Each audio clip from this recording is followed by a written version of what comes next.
बहुत बड़ा विज्ञापन लगा हुआ है, मुफ्त वैक्सीन, मुफ्त राशन, मुफ्त इलाज। तो सर एक मिनट, मैंने किसी नहीं, please please please, I don't want my time. मैं किसी दल की ओर से आज नहीं बोल रहा हूं, मैं दावे के साथ कहता हूं, मैं लाखों लोगों की ओर से बोल रहा हूं जो यहां बोलना चाहते हैं। और मेरी बात सुनिए, आज शिकायत नहीं कर रहा हूं आपसे। शुक्रिया वाइस चेयरमैन साहब। कोई भाषण की शक्ल में नहीं है, एक शोक संतप्त गणतंत्र के एक अदना नागरिक समझिए या एक जनप्रतिनिधि समझिए, उसकी ओर से कुछ बातें कही जा रही हैं। और सबसे पहले माफीनामा उन तमाम लोगों को जिनकी मौत को भी हम एक्नॉलेज नहीं कर रहे, जो हम जान ही रहे हैं कि वो मारे गए। तो ये माफीनामा सर सिर्फ मेरा नहीं है, मैं इसलिए ये बात कह रहा हूं कि मई के महीने में मैंने 6 आर्टिकल लिखे, संसद चल नहीं रही थी, कहां अपनी शिकायत ले जाते, किससे कहते।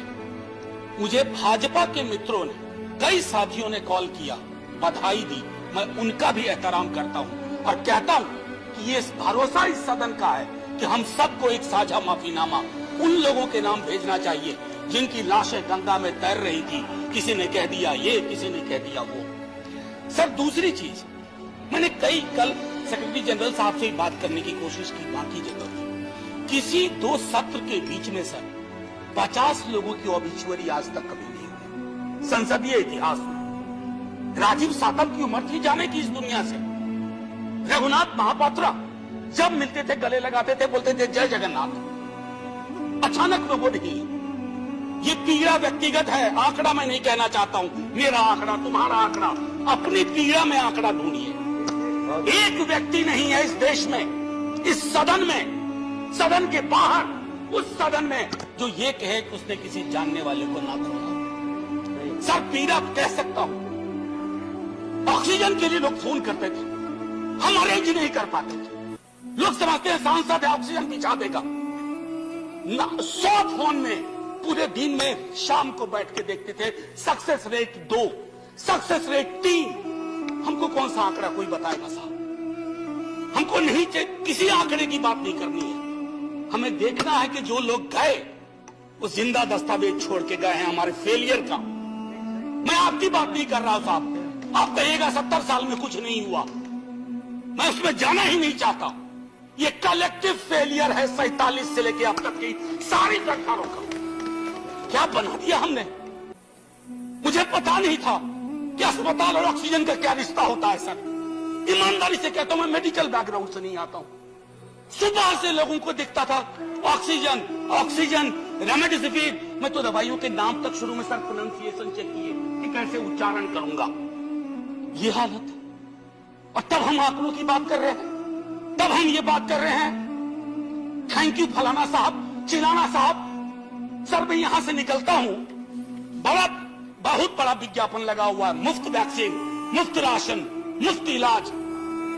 सर एक मिनट, मैंने किसी नहीं, please please please, I don't want my time. मैं किसी दल की ओर से आज नहीं बोल रहा हूं, मैं दावे के साथ कहता हूं, मैं लाखों लोगों की ओर से बोल रहा हूं जो यहां बोलना चाहते हैं। और मेरी बात सुनिए, आज शिकायत नहीं कर रहा हूं आपसे।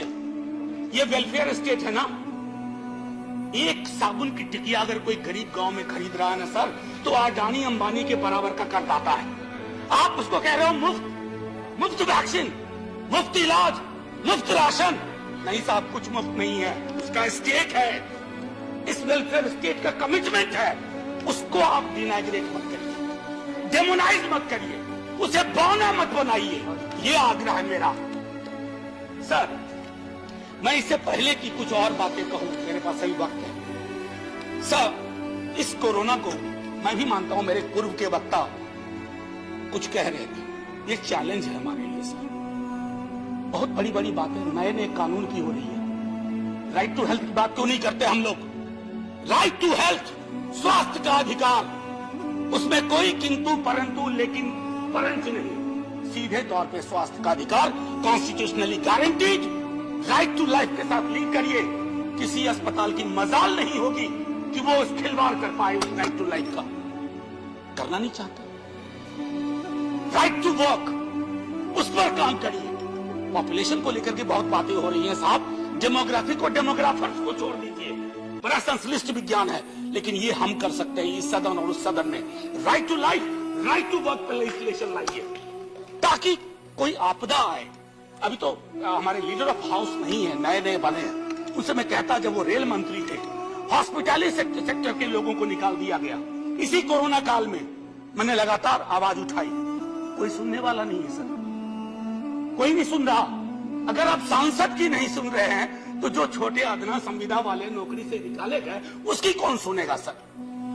एक और अद्भुत चीज हुई इसी कोरोना के दौरान, माननीय उपसभापति महोदय, जब हाहाकार मचा हुआ था हॉस्पिटल के, आईसीयू बेड्स के,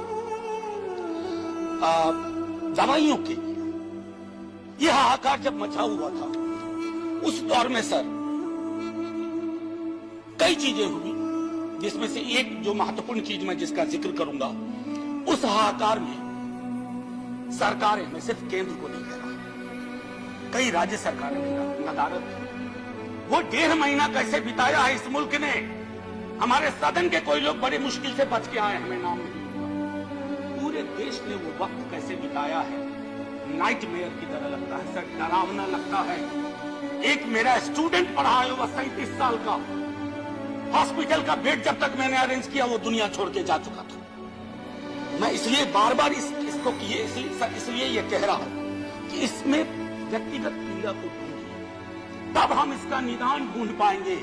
मेरी नाव तुम्हारी नाव, मेरा काल तुम्हारा काल, ये तो बहुत कुछ हुआ, इस भौकाल से आपको कुछ हासिल नहीं होगा। सर बस 1 मिनट और लूंगा, जो मैं कहना चाह रहा था।